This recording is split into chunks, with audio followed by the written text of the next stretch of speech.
Brilliance Audio presents Crimson Lake Road by Victor Methos, performed by Brittany Presley. FBI Special Agent Cason Baldwin withdrew his firearm as he leaned against the exterior of the cabin. He took several deep breaths to calm himself. But still, the jittery rush of adrenaline coursed through him. He glanced toward the sheriff's deputies silhouetted in the darkness behind him and nodded. He held up 3 fingers, then 2, then 1. Heaving a battering ram, Detective Lucas Garrett smashed through the front door, then leapt aside. Everyone else poured into the cabin. The abandoned structure had no electricity and barely any moonlight shone through the windows. Baldwin lifted his flashlight with his free hand. Shouts of, "Clear!" echoed through the cabin as each room was searched. "Got something?" a voice shouted from the kitchen. Baldwin made his way over. She was laid out on the kitchen table, a young, uniformed deputy standing beside her. He looked petrified, which Baldwin could understand.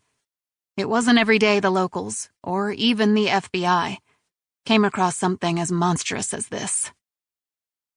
Garrett came up behind Baldwin and said, "Rest of the house is empty. No sign of him." That he barely glanced at the body was no surprise.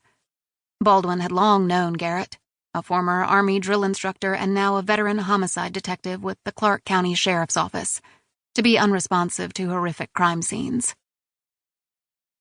"We got any floodlights?"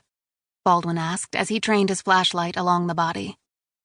The victim wore a black tunic that went from the base of her neck down to just below her upper thighs. Her head was completely wrapped in white bandages, and the bandages were soaked through with blood over the face. She had beautifully detailed tattoos running up and down her arms. "Got a deputy bringing some up?" It was hard to tell in this light, but Baldwin wondered if she had been beaten before death. The pathologist had suggested that the first victim, Kathy Farr, had been beaten before dying.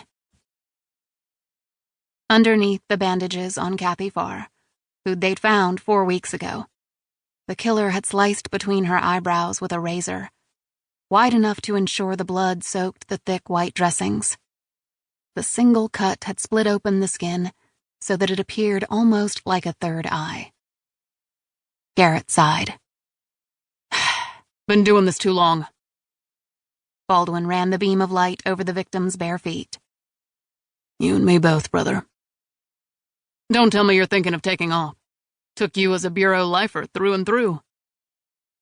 Baldwin glanced toward the door, where some of the deputies had gathered and were talking in hushed but excited tones.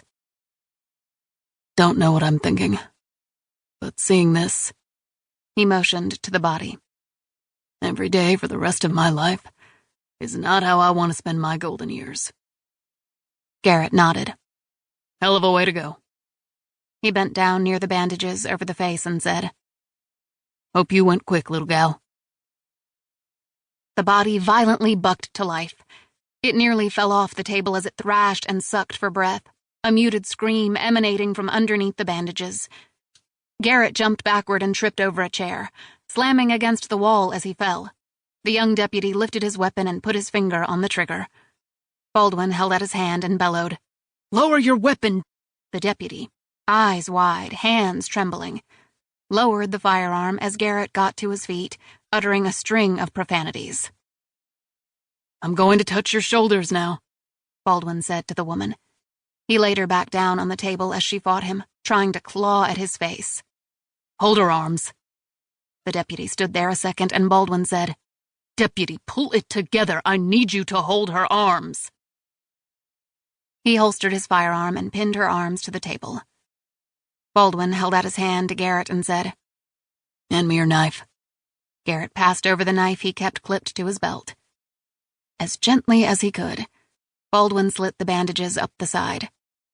They slipped off a face slick with blood. The woman opened eyes that were wide and frantic as Baldwin said, "It's okay.